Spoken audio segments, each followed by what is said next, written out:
बच्चों, तो आज हम लोग 4 क्लास का एक कहानी पढ़ेंगे। शेर पर सवा शेर। एक गांव में 3 भाई रहते थे। गप हाँकने में उनका जवाब नहीं था। इस काम में तीनों भाई अपने को सबका गुरु समझते थे। गुरु समझना माने अपने आप को बहुत जानकार समझना। एक बार तीनों भाई यात्रा पर निकलते हैं। रास्ते में एक सराय में ठहरते हैं। सराय क्या कहते हैं? जहाँ लोग यात्री लोग रहते हैं ना, उस जगह को सराय कहते हैं। उसी सराय में एक राजकुमार भी आ ठहरा। उसने कीमती वस्त्र और बहुमूल्य आभूषण पहन रखे थे। भाइयों ने राजकुमार को अपने जाल में फंसाने कर उसके वस्त्र आभूषण हथियाने की योजना बनाई। उनमें से एक भाई राजकुमार से बोला, महाशय, समय काटने के लिए कुछ खेल पहेली हो जाता तो कैसा रहेगा? राजकुमार राजी हो गया। दूसरे भाई ने सुझाया, ऐसा करते हैं, हम बारी बारी से गप्पे हाँकते हैं। किसी की गप पर दूसरा कोई विश्वास न करे तो विश्वास न करने वाला हार मान जाएगा। उसे गप कहने वाले की गुलामी करनी पड़ेगी। राजकुमार को शर्त भी मान गया। गोपारी बहुत खुश रहा हुए। उन्हें पूरा विश्वास था कि वे ऐसे बेतुके गप मारेंगे कि राजकुमार विश्वास न करने पर भी मजबूर हो जाएंगे। उनके मुंह से यह कैसा हो सकता है, निकलवा कर रहेंगे। क्या करेंगे? उनसे ऐसा गप मारेंगे ना, निकलवा देंगे। उन्होंने सराय के मालिक को पांच पंच बनाने के लिए मना लिया। मुकाबला शुरू हुआ। पहले भाई ने गप मारी, बचपन में हम लुक्का छिपी खेला करते थे। मैं छिपने के लिए एक तार के पेड़ पर चढ़ गया। वह तार का पेड़ कम से कम 100 मील ऊंचा था। क्या मील था? तो 100 मील। मैं दौड़कर उसकी चोटी के पत्तों के बीच छिपकर बैठ गया। मुझे वही नींद आ गई। जब आंख खुली तो देखा कि पेड़ इस बीच 50 मील और उग गया हुआ है। कितना मील उग गया हुआ है?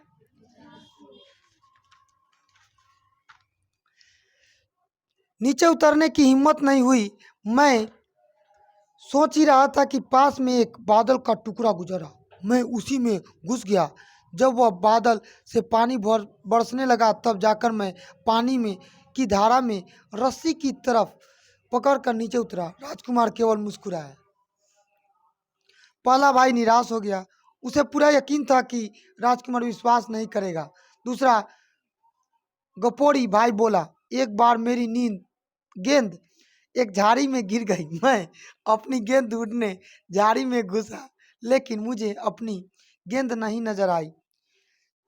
गई नहीं आ गई। एक चूहे का बिल मुझे मिला। मैं उसके भीतर चल गया तो क्या देखता हूँ कि यहाँ सैकड़ों हाथी बंधे पड़े थे।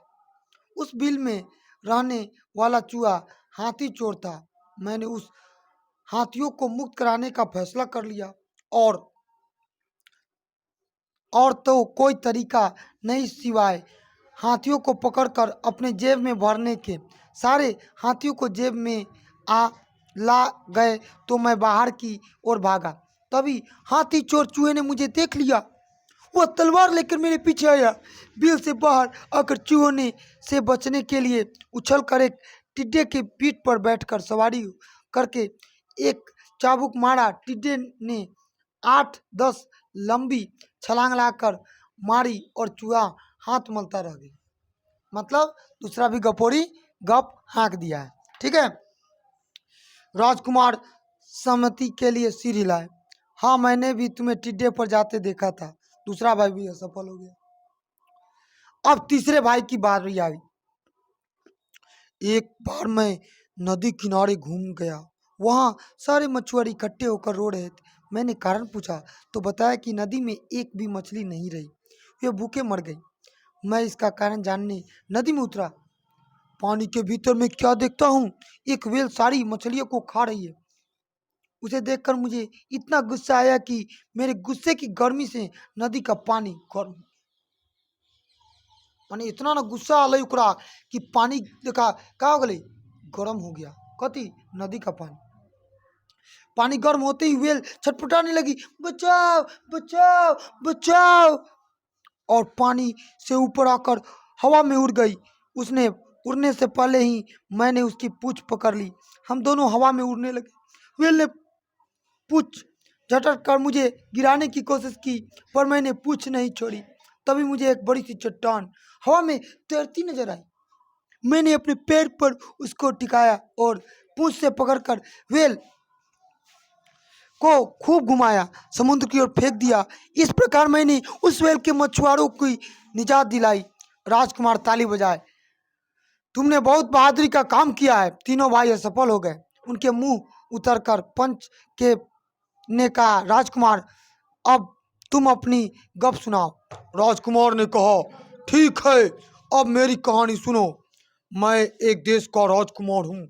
मेरे पास 3 गुलाम हैं। एक दिन वे तीनों मुझे धोखा देकर भाग निकले। जब से मैं घूम घूम कर उन्हें तलाश रहा था। आज फिर से वह मिल गए हैं।